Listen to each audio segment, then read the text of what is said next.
Hey, Riley Besties, welcome back to the Writing with Annie podcast, where we talk about all things writing. In today's episode, I'm just so excited to get into something a little bit more different.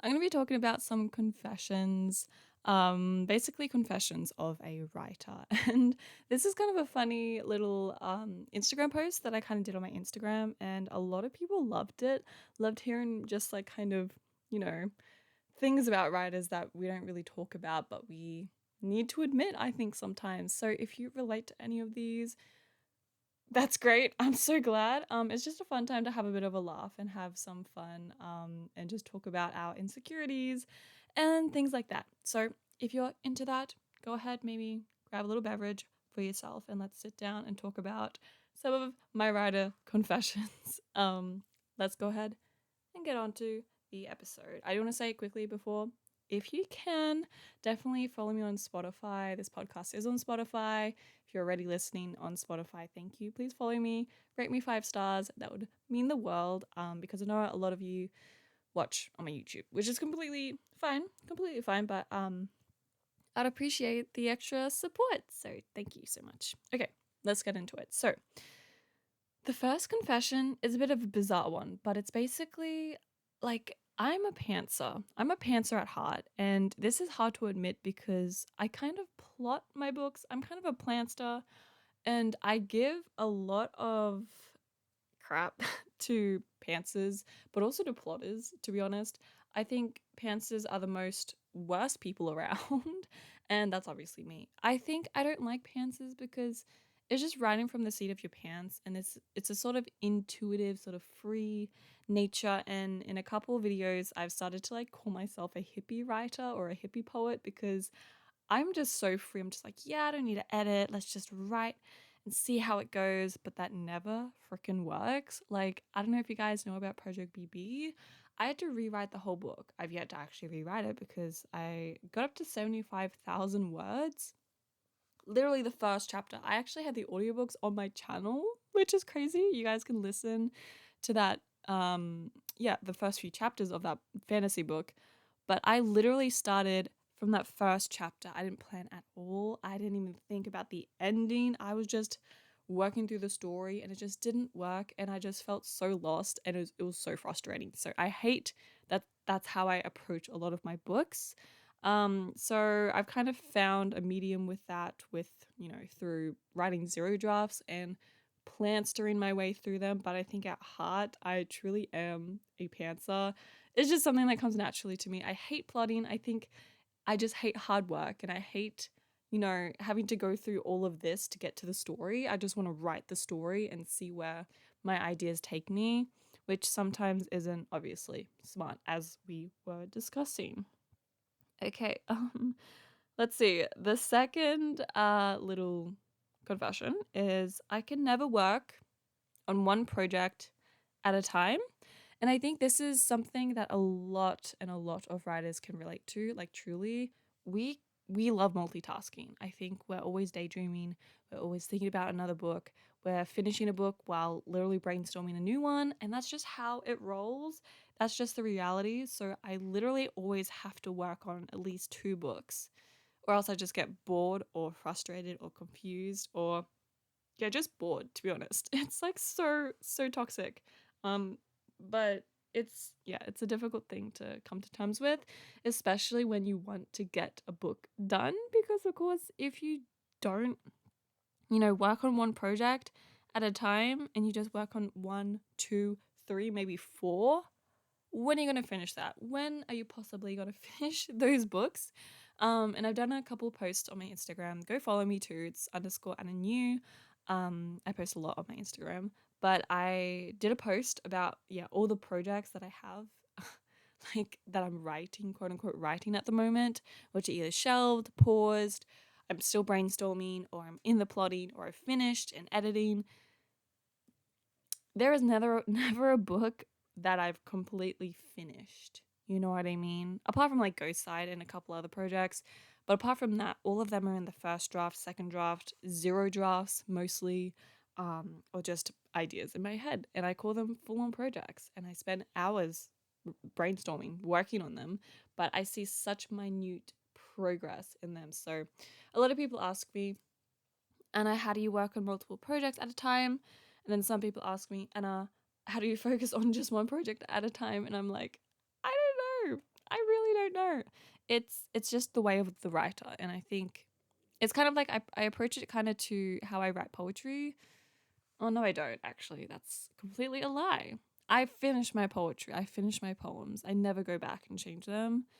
I think it's the same with writing, but it's just a slower progression for sure, because you cannot pancer a book like I do my poetry, because that's like hundreds of pages. You know what I mean? Not one little page.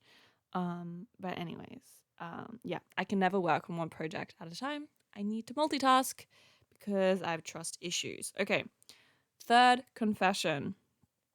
I underwrite my drafts. And this is an interesting confession because a lot of people are overwriters. A lot of writers are overwriters.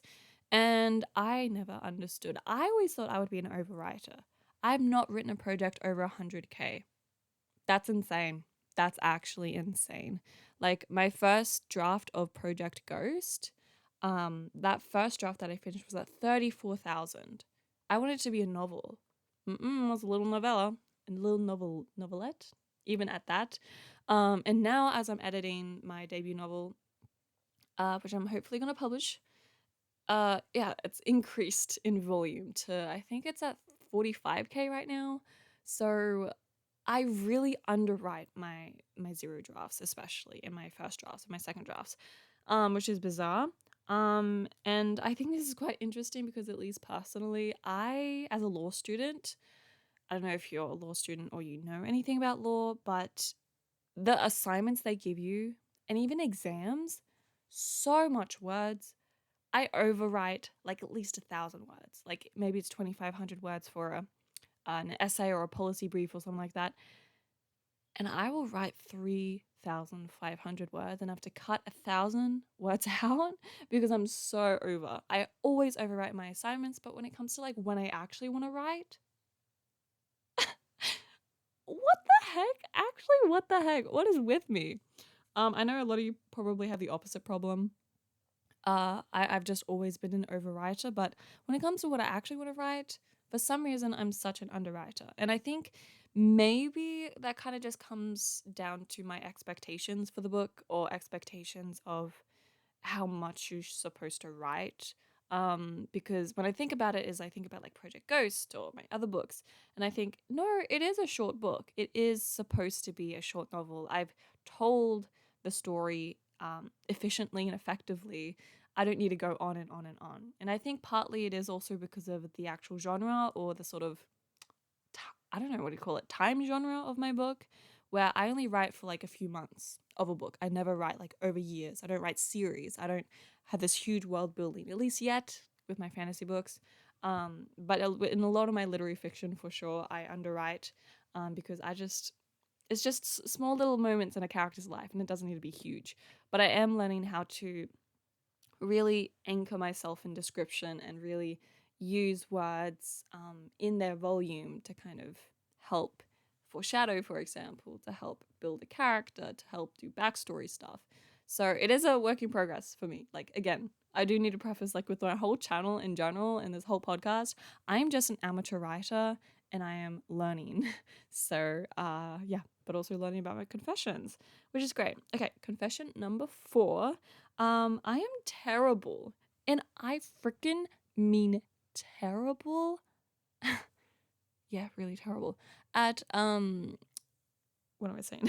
At receiving any constructive criticism. Like, I will cry. There is no doubt about it. I remember my first like getting some feedback from my editor for Ghost Side, and I love her. She's great.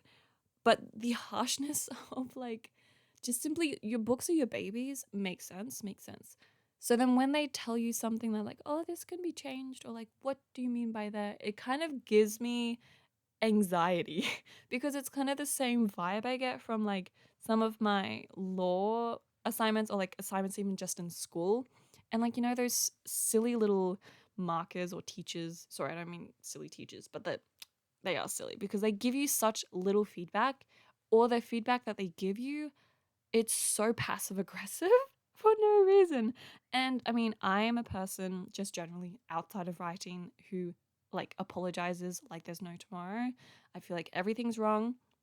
So if someone actually goes out of their way to point something out to me, I will be very sensitive to that, and that's a fault on my part. I know, a flaw. Sorry, but yeah, I I cannot take criticism too well, especially when it comes to creativity, and it's so subjective, it's so personal. So when someone it kind of abstracts that, and I know I need to like put on my strong face when I'm editing or working through sort of criticism, because that's about the art form, not so much about the subject matter. But sometimes it can be both. And I'm just learning about that. And it's fun and it's interesting and I'm getting better, getting a lot better. Okay. Yeah, that's confession number 4. I hope you guys can relate. I hope I'm not the only one. And I hope you can't hear that loud airplane that just interrupts me all the time. Okay, confession number 6. I think this is the second last one. It says, I can go weeks without writing and then become afraid of opening my document. So this is something that happens to me is when I go weeks without writing, and honestly, I've gone a little bit without writing. I get scared of my document. Like I literally create a fear of, I don't even know what fear it is. It's just kind of like I feel inept. I feel inept? Yeah, inept. I feel incompetent to write the book because I have not worked on it. It's kind of like you I don't know. I'm trying to think of a metaphor. It's kind of like when you go into a pool maybe, and if you're not in the water, it's really cold. So if you go into the sea, you get used to the water, you're having fun, but then if you go out and don't come in for a long time, it gets really cold. And that's the sort of fear I get. I don't want to jump in. I don't want to like have that fresh new like ugh, because I also kind of feel like I've ghosted my book, if that makes sense. It's like a weird relationship because again, your book is a baby. Your book is a person. It's an entity. It has feelings. Um, Again, it's because I'm a bit cuckoo. Because all writers are a bit cuckoo. That's another confession. I know I'm manically insane. I truly do. There's so many things that I think about of just like how bizarre writers are, like how we talk about our characters like they're real people. Like that's so interesting. I did do a current video, a recent video. If you haven't watched it, please go watch it. It's like my favorite video on my channel where I talk to Ned through character AI, one of my characters. I talk to my literal character like on the phone. And it's so bizarre, so interesting. And that's like a whole new level again of like insanity that I think we're getting to. What's that thing about delusion? Like being delusional is fun, but it is not good if you want to be like a normal person sometimes. Anyways, besides from that, number 7, this is the last little confession I have for you guys, is that I do indeed need all the books I write to have sad endings. I am a writer who loves sad endings, and I actually talk about it in my most recent video that I uploaded today, actually, which is cool. And I talked about how I adore and very abrupt and sad endings. And I gave examples in that video about like the Dead Poets Society or The Trial by Franz Kafka. Very sudden endings of stories, or even like The Notebook. Like that sort of like, oh, so that's what was happening the whole time. Like, oh, this is a reality. I love getting smacked back to reality. Ooh, there goes gravity.